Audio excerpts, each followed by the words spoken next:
bonjour. Bonjour. Bon, alors, suite au dernier là qu'on avait fait, constat là, et ça dure, il y a quand même un thème qui est récurrent, hein, c'est celui du destin. Mais apparemment, il n'y a pas beaucoup de personnes qui réalisent ce qu'il représente réellement, car si, comme tu nous le dis depuis le début, c'est la somme de tout ce qui nous arrive dans notre existence, du premier jour de notre naissance jusqu'au dernier jour, que cela est indéfectible et immuable, qu'on ne peut pas changer une seule virgule, que tout fait, tout acte est inscrit à l'avance dans le grand livre de la destinée, alors, tout le monde, hein? C'est comme ça.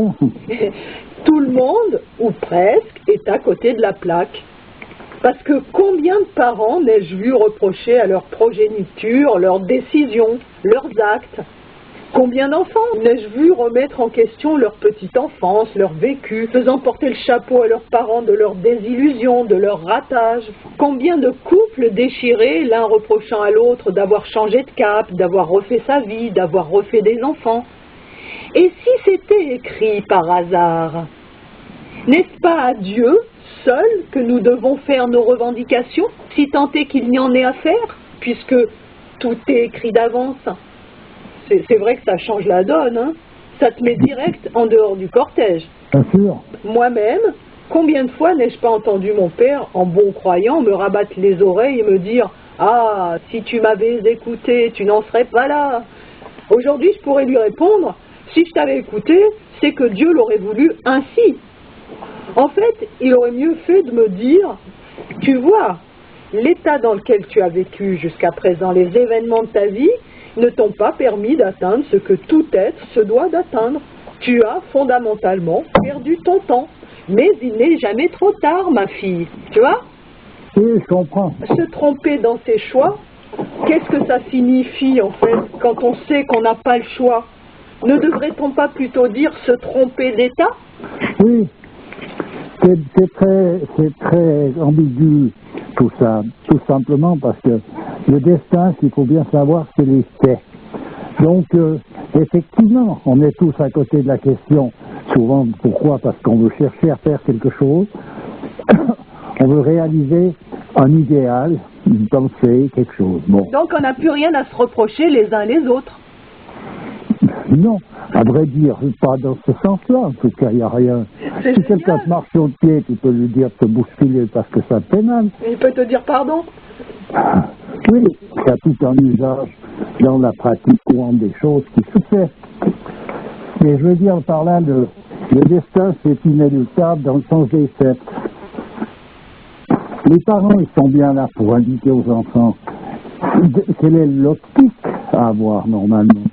Quelle est la vision qu'il faut, quel est l'objectif à atteindre, quelle optique qu'il faut avoir par rapport à l'ensemble de la vie. Mais ils ne peuvent pas déterminer les gestes, les faits que ce personnage fera, puisqu'il s'est inscrit d'avance.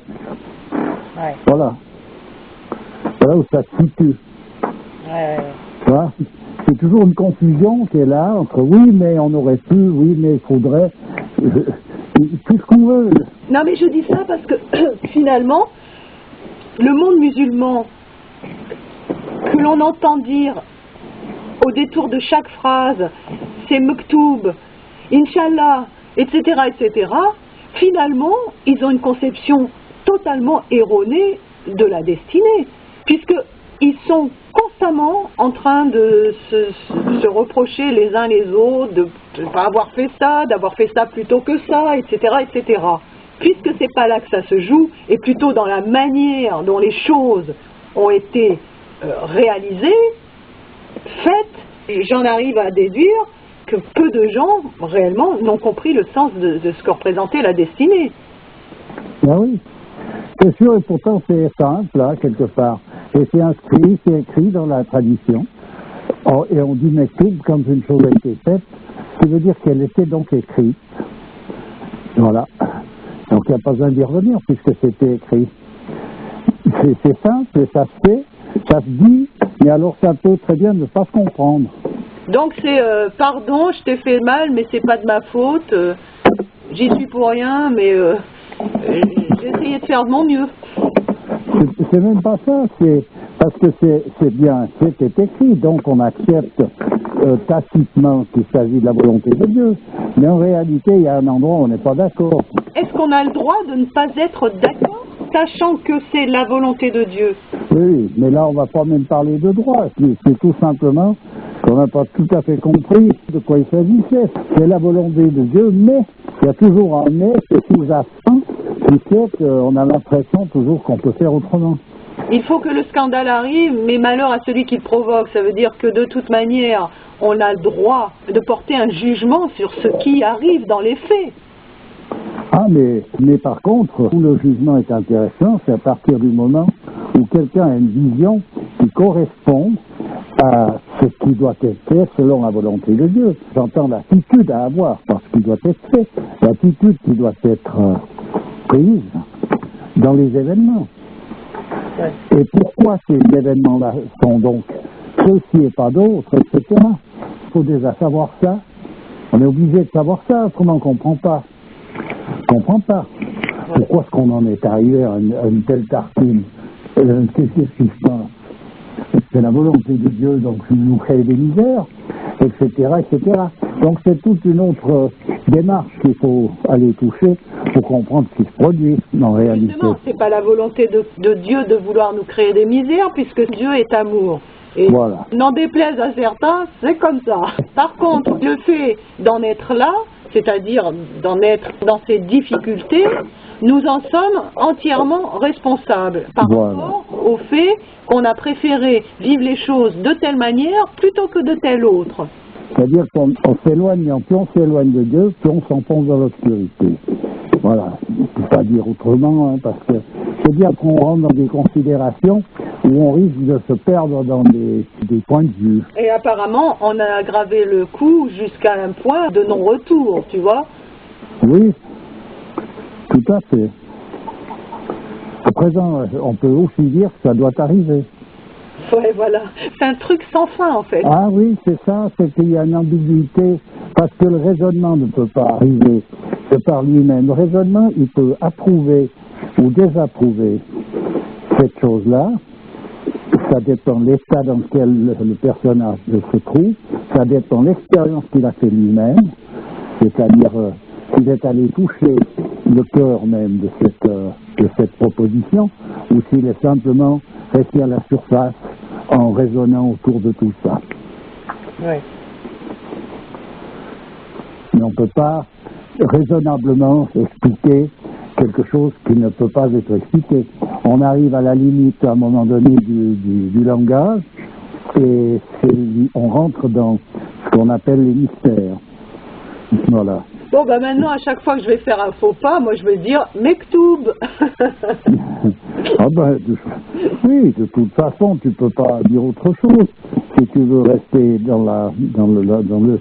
C'est juste après, l'histoire, c'est pas tant de le dire, c'est de le comprendre. C'est toujours la même histoire. Mais par contre, le fait de le répéter n'est pas un handicap pour le comprendre. Au contraire, c'est un aide-mémoire. Oui, c'est sûr.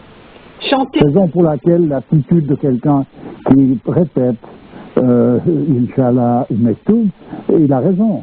Il chante ce qu'il veut croire. Ben, en tout cas, même s'il ne le veut pas, il fait une répétition spontanée qui peut l'amener à un déclic, tout d'un coup, à avoir une étincelle. Hein. C'est-à-dire, c'est un peu comme l'acteur, à force de jouer son rôle, il finit par y croire. Oui, c'est-à-dire il est obligé, il n'est surtout pas obligé d'y croire, et ce qu'il est obligé, c'est de s'approcher de la pensée de l'auteur de la pièce qu'il est en train de jouer, ce qui veut dire que donc il va jouer son rôle conformément à la volonté du compositeur. Et il ne va pas se prendre pour le rôle, à un moment donné? C'est pas qu'il se prend pour, c'est qu'il est ce rôle. Oui, mais se prendre pour le rôle, ce n'est pas croire à l'illusion, au mirage?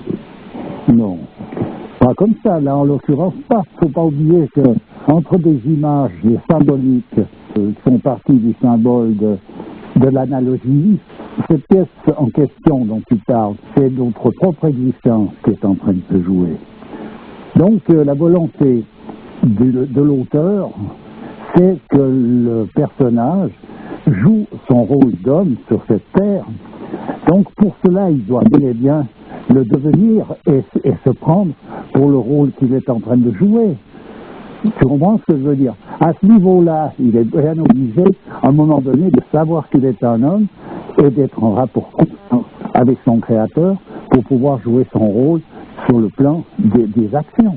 Alors finalement, être soumis à la volonté de Dieu, c'est accepter le rôle qu'on nous a imposé de jouer dans cette création. Ben, c'est non seulement l'accepter, mais c'est d'en comprendre la racine. D'en comprendre la racine et de le jouer au mieux. Ah ben bien sûr, puis jouer au mieux, on ne peut jouer au mieux qu'à partir du moment où on en comprend la racine. Et la racine étant? Elle est la volonté de l'auteur. Voilà. Oui, d'accord. Donc après, il faut rentrer dans une attitude. Je veux dire, dans les traditions, il est bien exprimé par le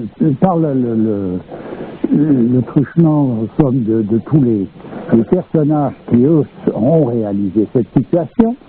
Et puis, ça a été exprimé en premier par les prophètes. Quelle est l'attitude à avoir dans la pièce que l'on est en train de jouer? La preuve en est, pourquoi est-ce qu'il est dit Mektoub, par exemple, dans l'islam? C'est que ça vient du prophète. Mektoub, qui, je le rappelle, signifie « c'est écrit ». Voilà, le prophète l'a exprimé, donc il est venu faire le porte-parole de Dieu. Et à partir de là, on a toutes les explications voulues. Il faut faire comme ça parce que c'est comme ça. Après, on peut se révolter là contre, c'est permis. Simplement, cette révolte, pour qu'elle porte ses fruits, il faut essayer d'aller comprendre exactement ça. Qu'est-ce que ça veut dire? Bien le comprendre. Mais alors c'est difficile, par exemple, de devoir accepter, de devoir jouer le rôle, par exemple, d'un salopard. Pas évident.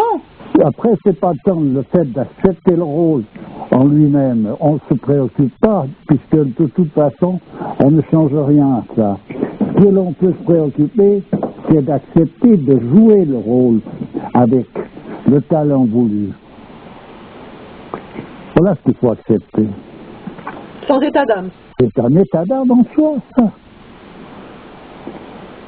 Et en ayant l'intention de vouloir changer. Ça ne suffit pas l'intention, tu es obligé au même temps de chercher à comprendre. Un jardinier, s'il veut commencer à cultiver des fleurs, c'est pas sans état d'âme, et puis sans chercher à comprendre. Il va chercher à comprendre tout ce qu'il peut comprendre, de manière à pouvoir faire de ces fleurs, les mettre dans un état de grâce. Oui, mais le salopard en question, là, est-ce qu'il peut avoir l'intention de vouloir changer en regard de Dieu? De toute manière, il y a un moment donné, c'est ce qu'on appelle un salopard, hein. Il y a des écrits qui sont intéressants, qui font partie du cadre traditionnel, qui ont été écrits par des gens d'envergure, qui donnent des indications quant à ses attitudes et à qui est qui, et où peut se manifester la noblesse malgré toutes les apparences de dureté, de férocité, etc. Je peux signaler un livre de Amadou Hampâté-Bâ qui s'appelle L'étrange destin de Vangrin. D'accord. C'est fort intéressant à suivre cette histoire parce que c'est vraiment, c'est pas un salopard, c'est un personnage qui a agi d'une manière où sur le coup, on pourrait songer qu'il puisse en être un dans certaines situations. Mais il a une autre envergure que ça, et il le démontre au fur et à mesure, à un moment donné, et surtout vers la fin de sa vie. J'entends l'ensemble de cette existence que montre cette ambiguïté qu'il y a, et cette inéluctabilité du destin, et en même temps la possibilité de l'homme de pouvoir s'élever, on pourrait dire, en dessus du destin, dans le sens qu'il conserve une attitude qui est en accord avec la volonté de Dieu. Donc, ambiguïté, il y a bien. Ah ben, il y a, bien sûr, surtout pour le raisonnement. C'est surtout pour le raisonnement qu'il y a. En soi, il n'y a pas d'ambiguïté, tu vois. Ouais, c'est comme ça. puis voilà, c'est pas compliqué. Mais après, pour le raisonnement, alors là, ça se complique. Hein. Oui, d'accord. Tu vois, si on veut être d'accord raisonnablement, on se crée des limites qui sont infranchissables. Alors finalement, la raison, le raisonnement, c'est quoi? Le raisonnement, c'est le fruit des possibilités de quelqu'un sur le plan de la manifestation de l'état dans lequel il est lui-même. Donc il ne peut raisonner que par rapport à son propre état. Donc il prend un sujet, il raisonne, il met la logique, hein, et puis il aboutit à un résultat qui consiste à être son horizon. Oui, mais là, le raisonnement, en l'occurrence, ça a l'air d'être une limitation. Ben oui, c'en est une, bien sûr. C'en est une, parce qu'il peut pas, le raisonnement ne peut pas changer l'état de quelqu'un.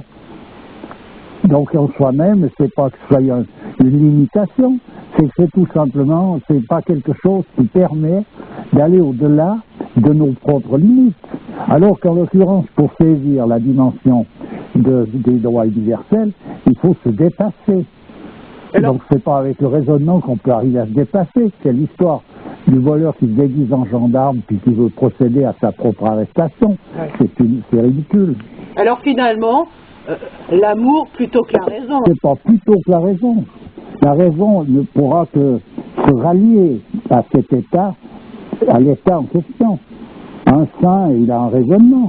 Et son raisonnement, il est soumis à son état. Et cet état, c'est l'état d'un saint. Et non pas l'état de quelqu'un d'autre.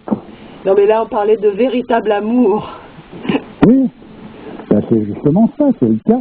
Ouais. C'est le cas d'un saint, il est dans le véritable amour, il n'est pas à côté. Ok, ben écoute, une dernière parole là pour finir, en vitesse.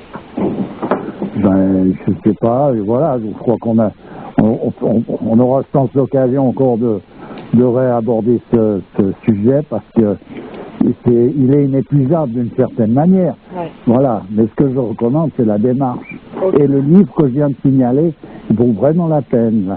Ok. Écoute, je te remercie bien et puis à bientôt voilà. Alors. Toujours avec plaisir, oui, à bientôt. Au revoir.